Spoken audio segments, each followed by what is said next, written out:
Assalamualaikum warahmatullahi wabarakatuh. Pada pertemuan hari ini, keterampilan berseminar pendidikan matematika, kita akan membahas mengenai hakikat dan karakteristik karya ilmiah.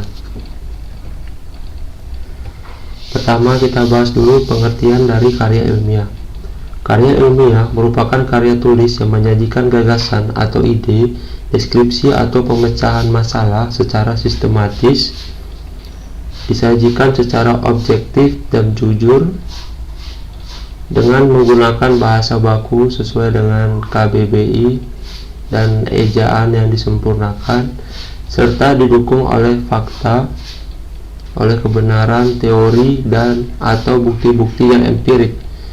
Nah, bukti-bukti empirik ini adalah sumber pengetahuan yang diperoleh dari observasi, misalkan observasi ke lapangan. Untuk jenis-jenis karya ilmiah sendiri juga cukup banyak. Di antaranya, yang pertama, karya ilmiah paper atau makalah adalah karya tulis ilmiah yang mengutarakan suatu masalah dan pembahasannya berdasarkan data di lapangan yang bersifat empiris objektif.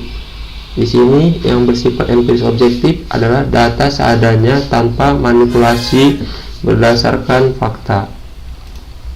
Selanjutnya yang kedua, karya ilmiah skripsi S1 adalah paparan tulisan hasil penelitian sarjana S1 yang membahas suatu permasalahan atau fenomena dalam bidang ilmu tertentu dengan menggunakan kaidah-kaidah yang berlaku. Nah, selanjutnya ketiga, karya ilmiah tesis. Ini untuk sarjana S2 adalah karya ilmiah yang menyajikan temuan baru dengan melakukan penelitian sendiri. Yang keempat, karya ilmiah disertasi. Untuk S3 adalah karya ilmiah yang menjadikan suatu dalil dan dibuktikan sendiri oleh penulis. Disertasi ini disusun sebagai tugas akhir untuk meraih gelar doktor. Yang kelima, karya ilmiah diktat adalah bahan ajar untuk suatu mata kuliah yang diberikan oleh dosen. Yang keenam, karya ilmiah ensiklopedi adalah kumpulan tulisan yang menyimpan informasi mengenai cabang ilmu pengetahuan tertentu. Yang ketujuh, karya ilmiah jurnal adalah publikasi ilmiah yang berisi kumpulan artikel dan pada umumnya terbit secara reguler, seperti misalnya 2 kali atau 4 kali dalam setahun. Selanjutnya kita membahas mengenai tujuan penulisan karya ilmiah. Tujuan penulisan karya ilmiah antara lain untuk menyampaikan gagasan atau ide, memenuhi tugas dalam studi, untuk mendiskusikan gagasan dalam suatu pertemuan, mengikuti perlombaan, serta untuk menyebarluaskan ilmu pengetahuan atau hasil penelitian. Karya ilmiah dapat berfungsi sebagai rujukan untuk meningkatkan wawasan serta menyebarluaskan ilmu pengetahuan. Bagi penulis sendiri, menulis karya ilmiah bermanfaat untuk meningkatkan keterampilan membaca dan menulis, berlatih mengintegrasikan atau menggabungkan berbagai gagasan dan menyajikannya secara sistematis, memperluas wawasan serta memberi kepuasan intelektual, di samping menyumbang terhadap perluasan cakrawala ilmu pengetahuan. Itulah tujuan dari penulisan karya ilmiah. Selanjutnya, karakteristik sebuah karya ilmiah. Karakteristik sebuah karya ilmiah dapat dikaji dari minimal 4 aspek. Apa itu? Yang pertama, struktur sajian.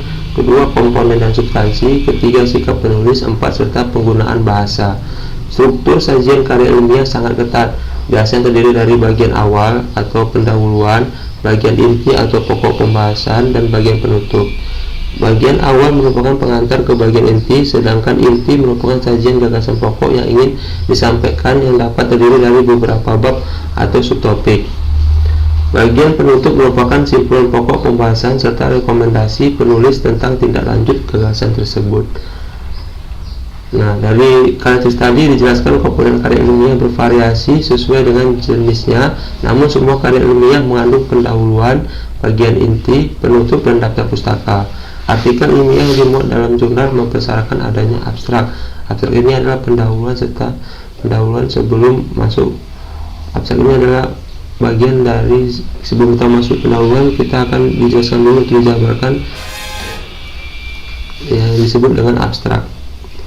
Sikap penulis dalam karya ilmiah adalah objektif yang disampaikan dengan menggunakan gaya bahasa impersonal dengan banyak menggunakan bentuk pasif tanpa menggunakan kata ganti orang pertama atau kedua. Bahasa yang digunakan dalam karya ilmiah adalah bahasa baku yang tercermin dari pilihan kata atau istilah dan kalimat-kalimat efektif dengan struktur yang baku. Inilah karakteristik dari sebuah karya ilmiah. Demikianlah pertemuan kita hari ini. Assalamualaikum warahmatullahi wabarakatuh.